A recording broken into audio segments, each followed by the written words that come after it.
Good morning बेटा। आज वापस हम 8th क्लास का फर्स्ट चैप्टर पढ़ेंगे, पदभाग।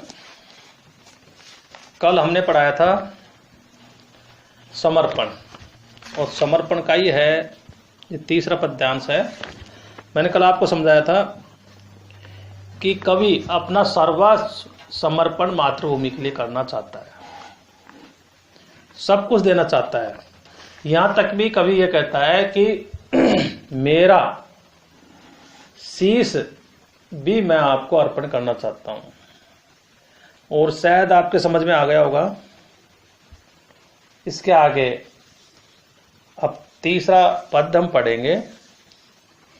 कवि कहता है, मांझ दो तलवार को लाओ न देरी, बांध दो कस कर कमर पर ढाल मेरी, भाल पर मल दो चरण की धूल थोड़ी, थोड़ी शीश पर आशीष की छाया घनेरी, स्वप्न अर्पित प्रश्न अर्पित आयु का क्षण क्षण समर्पित, चाहता हूं देश की धरती तुझे कुछ और भी दूं। क्या कहता है?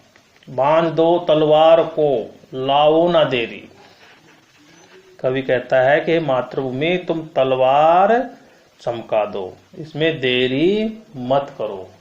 मेरी तलवार को चमका दो, इसमें देरी मत करो। बांध दो कसकर कमर पर ढाल मेरी, और मेरी कमर पर कसकर ढाल को बांध दो। जो युद्ध करते हैं ना, हथियारों से बचने के लिए एक ढाल होती है, उसको कसकर बांध दो। भाल पर मल दो चरण की धूल थोड़ी, और मेरे ललाट पर अपने चरण की धूल मसल दो। जो मेरा ललाट है, सिर है, इसके ऊपर आप अपने चरण रज से मेरे सिर के ऊपर लगा दो, अर्थात टीका लगा दो। शीश पर आशीष छाया घनेरी, तुम मेरे सिर पर अपने आशीर्वाद की घनी छाया कर दो। स्वप्न अर्पित प्रश्न अर्पित आयु का क्षण क्षण समर्पित, हे मेरी देश की धरती, मेरे स्वप्न और मेरी जिज्ञासा तुम्हें समर्पित है। मेरी आयु का एक एक क्षण तुम्हारे चरणों में समर्पित है, अर्पित है। मैं चाहता हूं कि तुम्हें कुछ और भी अधिक भेंट करूं। अभी कवि की लालसा पूरी नहीं हुई है, सब कुछ सिर भी देने के लिए तैयार है। मातृभूमि से कहता है कि आप मेरी तलवार बांध दो, मेरी तलवार बांध दो, मेरी कमर पर ढाल को बांध दो, भाल पर और मेरे सिर पर आप अपना तिलक लगा दो, और मेरे को आशीर्वाद दो। मेरा स्वप्न भी आपको समर्पित है, और मेरा क्षण क्षण आपको सब समर्पित है। और फिर भी देश की धरती में आपको कुछ और भी देना चाहता हूं। ये कवि कामना करता है।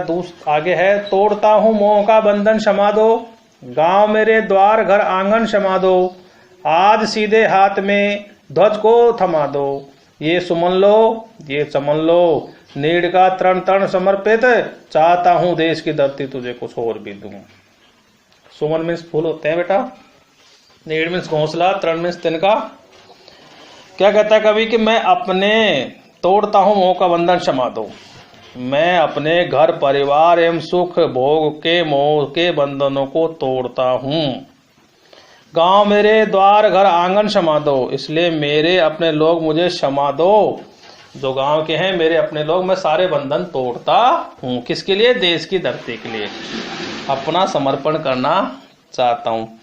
आज सीधे हाथ में ध्वज थमा दो, आज मेरे दाएं हाथ में तलवार दे दो, और मेरे हाथ में सीधे हाथ में देश का झंडा दे दो।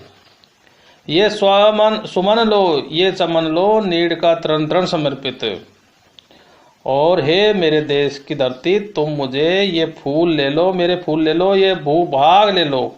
मैं अपने घोंसले का अर्थात अपने आश्रय का एक एक तिनका तुम्हें समर्पित करता हूं। मैं तुम्हें इससे अधिक अन्य कुछ भी भेंट करना चाहता हूं, फिर भी मैं तुम्हें कुछ और भी देना चाहता हूं। ये आपका 8th क्लास का फर्स्ट चैप्टर आज पूरा हो जाता है। इसके क्वेश्चन आंसर मैं आपको लिखवा देता हूं। कवि किस किस से क्षमा मांगता है? क्वेश्चन नंबर 1, कवि किस किस से क्षमा मांगता है? दूसरा है, भाल पर मल दो चरण की धूल थोड़ी से क्या तात्पर्य है। ज्यादा नहीं, कम ही दूंगा। कविता में किसके चरण की धूल बाल पर मलने की बात कही है? और एक लास्ट में है, निम्नलिखित पंक्तियों की व्याख्या कीजिए। मन अर्पित, प्राण अर्पित, रक्त का कण कण समर्पित। इसकी आपको ओनली व्याख्या करके लानी है, सह-प्रसंग व्याख्या नहीं करनी है, ओनली व्याख्या करके लानी है, क्योंकि 8th क्लास में व्याख्या आएगी, सह-प्रसंग व्याख्या नहीं आएगी। धन्यवाद।